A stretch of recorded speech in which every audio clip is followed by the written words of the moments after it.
Hey everybody, and welcome to 2ZQ Hot Takes, where we discuss issues both big and small.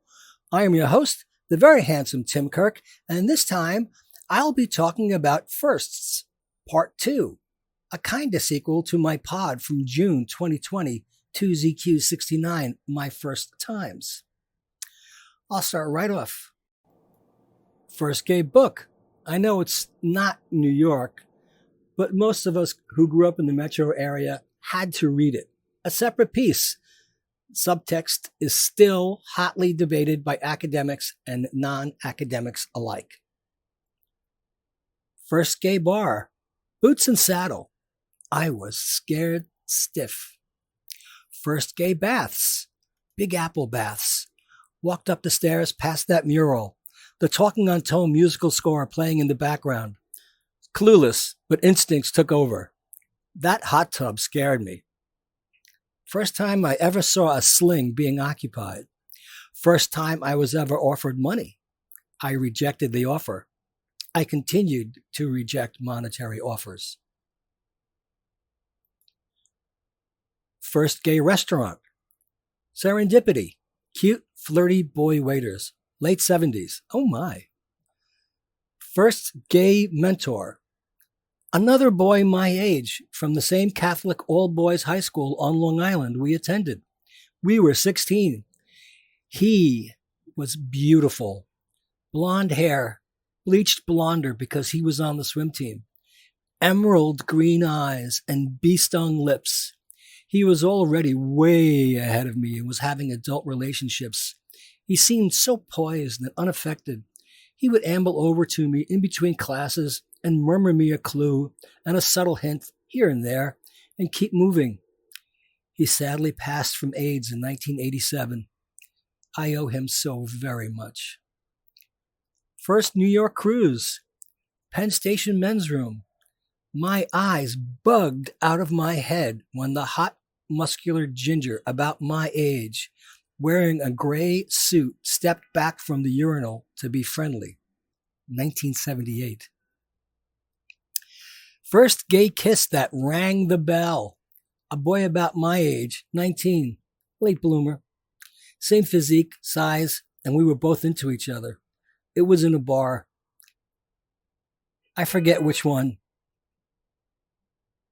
It was definitely not Uncle Charlie's. It felt like a special effect from a movie. Just a wave of electricity flowing back and forth through each other.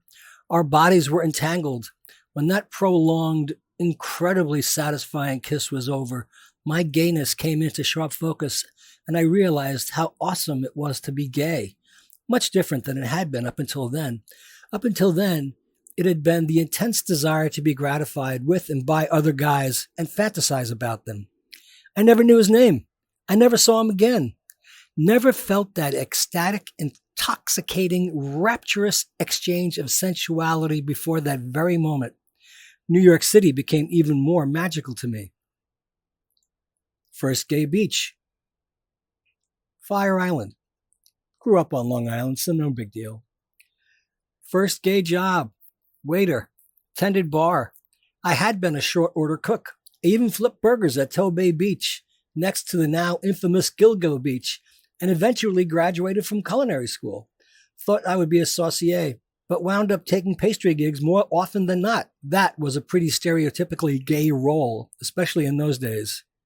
Worked all over town and Long Island.